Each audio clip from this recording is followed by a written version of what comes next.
Javier Milei logró algo que ningún presidente argentino conseguía hace años: frenar una inflación que llegó a superar el 20% al mes. Pero en mayo de 2026, mientras mostraba esos números como un triunfo, su gobierno entró en la peor crisis desde que llegó al poder. 3 escándalos al mismo tiempo, y una sola pregunta de fondo. Milei llegó a la presidencia a fines de 2023 con una promesa simple y demoledora: terminar con la casta, su palabra para la clase política que vive del Estado. Una motosierra se convirtió en su símbolo y millones lo votaron para que la usara contra el gasto público y los privilegios. Hoy, esa misma promesa es la que más lo persigue. Y durante meses, los números le dieron la razón. La inflación mensual cayó de más del 20% a cerca del 2%. El riesgo país, el indicador que mide cuánto desconfían los mercados de un país, se desplomó de más de 2.000 puntos a unos 570. Sobre el papel, Milei estaba ganando. En la calle empezaba a perder. Una encuesta lo dejó en evidencia.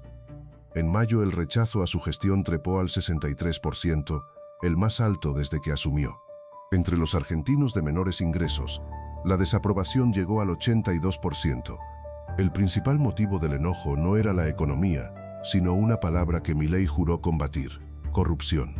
Manuel Adorni, su vocero de confianza y hoy jefe de gabinete, quedó bajo investigación judicial por presunto enriquecimiento ilícito. Lo investigan por pagos en efectivo para refaccionar una casa en un barrio cerrado, cifras que no encajarían con su sueldo de funcionario.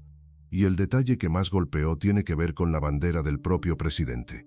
Milei construyó todo su poder sobre una idea: que él y su equipo eran distintos a la política corrupta que tanto criticaban.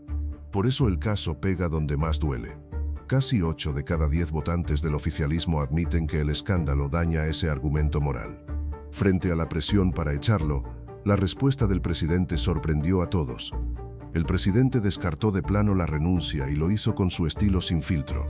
Ni en pedo se va, dijo. Es decir, de ninguna manera. Lo llamativo es que el pedido para que Adorni diera un paso al costado no vino de la oposición, sino de adentro de su propio gobierno.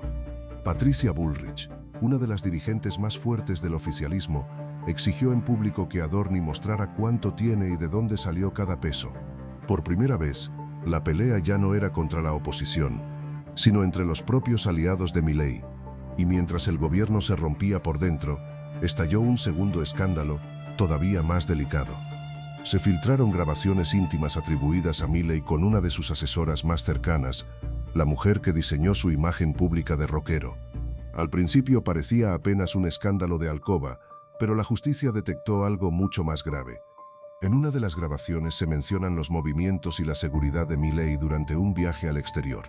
Eso lo cambió todo. La justicia ya no investiga una infidelidad, sino quién grabó, guardó y filtró información sensible del jefe de Estado. La mujer que aparece en los audios aseguró que no había nada malo en esas charlas y que siempre respetó al presidente. La causa, en manos de la justicia federal, busca determinar si detrás de la filtración hubo espionaje de los servicios de inteligencia, sospechas de corrupción en su círculo íntimo, una filtración que toca su seguridad y una imagen en caída libre, todo al mismo tiempo. Y sin embargo, para Javier Milei, nada de esto es lo verdaderamente importante. El presidente insiste en que la verdadera noticia sigue siendo la economía y promete que lo peor del ajuste ya quedó atrás.